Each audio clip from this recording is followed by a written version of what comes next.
सोतना। अरे वाह अरे वाह। सोंतना नहीं होता? नहीं होता, या जिन्हों मर्जी लाया। तलवार सोंती जाती है। तलवार सोंती जाती है। सैंडविच। अच्छा जी, अर्ल साहब ने ये कहा कि जो कुछ ला सकते हो यहीं पे दे दो। तो उसने क्या किया, 2 टोस्ट लेकर बीच में कुछ चिकन विकन रखा, बंद करके दे दिया। तो नवाब साहब ने वो खा लिया। तो दूसरे से पूछा गया कि आप क्या खाएंगे?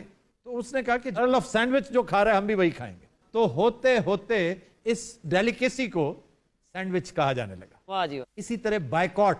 बायकॉट क्या है? किसी के साथ अपना ताल्लुक कता कर लेना, ताल्लुक खत्म कर लेना। इसके पीछे भी वो बायकॉट नामी आदमी है जिसने बहुत ज्यादा टैक्स लगा दिए। तो लोगों ने एहतजाज में जल्द से जुलूस शुरू कर दिया। उन्होंने कहा जनाब हम कुछ भी बर्दाश्त कर सकते हैं, बायकॉट बर्दाश्त नहीं करेंगे, इसको यहां से निकालो। तो कोई पूछता था कि ये आज क्या जलसा, क्या जुलूस है? वो कहा जी बायकॉट है।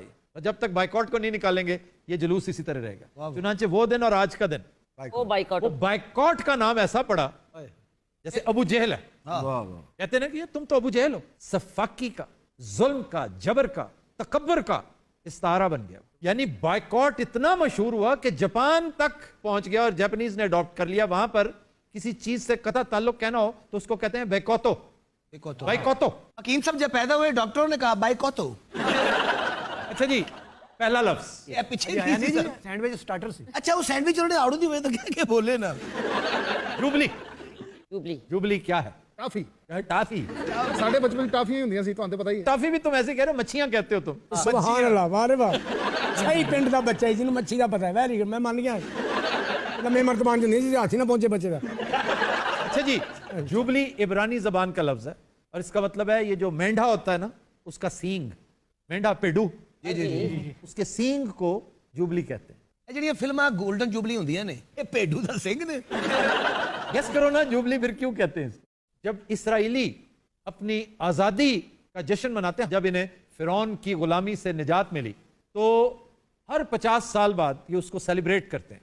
और उस सेलिब्रेशन पर जो चीज सबसे नुमाया होती है वो हॉर्न है जो बजाते हैं। ऊंची ऊंची हॉर्न बजता है। वो हॉर्न मेंढे के सींग से बनता है। तो उससे जुबली मशहूर हो गया। Jubilation, festivity. हाँ जी। ये दरबारों पे भी मलंग बजाते जी, मलंग भी एग्जैक्टली वही बजाते हैं। अब उसे शंख भी कहते हैं, नफील भी कहते हैं। लेकिन शंख छोटा होता है, वो मुंह के साथ रख के बजाते हैं। नफीर बड़ी होती है। और एक चीज जो सींग के अलावा बजती है जिसको कुगू कहते हैं, वो समुंदर से निकलता बहुत बड़ा घोंगा होता है। उसको क्या कहते हैं? काउंच।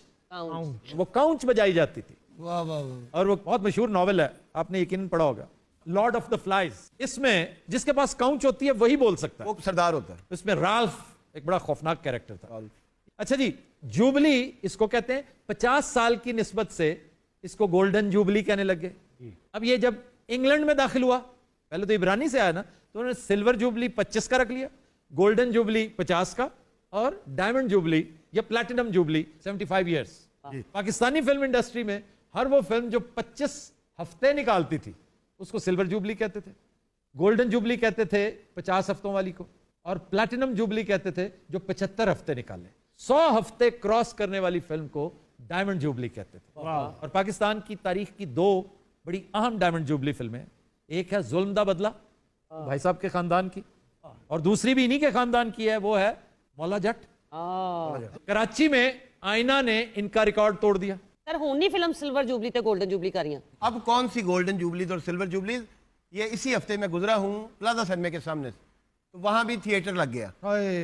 अल्फला में भी थिएटर लगा हुआ। मैंने अपने वालिद मरहूम के साथ पहली फिल्म वहां एडवेंचरर्स देखी थी। क्या बात है, हैरोल्ड रॉबिन्स। मुझे आज तक याद है। ये प्लाजा में नहीं होगी मेरा ख्याल है, बस अल्फला। अल्फला थी, प्लाजा में एक और रायन डॉटर्स हमने, रायन्स डॉटर, वो अब्बू के साथ नहीं सारा देखी। माइल्स ਉਹ ਕਿਉਂ ਨਹੀਂ ਅਬੂ ਨਾਲ ਵੇਖੀ ਸੀ? उनके साथ देखने वाली थी नहीं ना।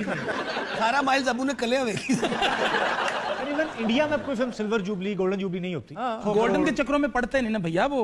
हाँ जी। अब तो बिजनेस, उसने 1 वीक में इतना किया, उसने 2 वीक में इतना किया। मेरी नाक खकाड़ दी यार। आप सर हैरोल्ड रॉबिन्स को पसंद करते हैं? बहुत। एक जमाना था जब ये बेस्ट सेलर्स में हैरोल्ड रॉबिन्स था, सिडनी शेल्डन। हैरोल्ड रॉबिन्स जरा उससे ज्यादा सीरियसली लिया जाता था और उससे कुछ पहले का राइटर था। एडवेंचरर्स बहुत शानदार नॉवल, फिल्म उससे भी अच्छी थी।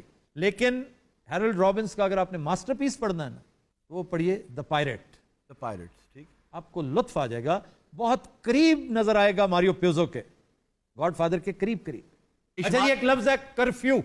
अल्लाह ना ही लावे। कर्फ्यू वो पाबंदी मशहूर ये है कि जो जंग के दौरान लगाई जाए। जंग के दौरान तो कहते हैं घर से नहीं निकलना।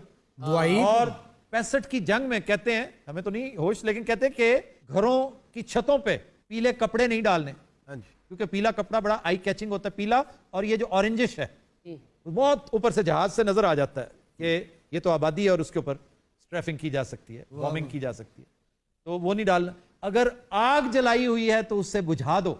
ब्लैकआउट के दिनों में, इसको ब्लैकआउट तो बाद में कहना, कर्फ्यू कह रहे हैं, कर्फ्यू है, कर्फ्यू के अंदर सारा कुछ शामिल था। घरों के अंदर मुकैयद हो जो, ये भी कर्फ्यू का हिस्सा है। ये काम नहीं करना, ये कर्फ्यू है।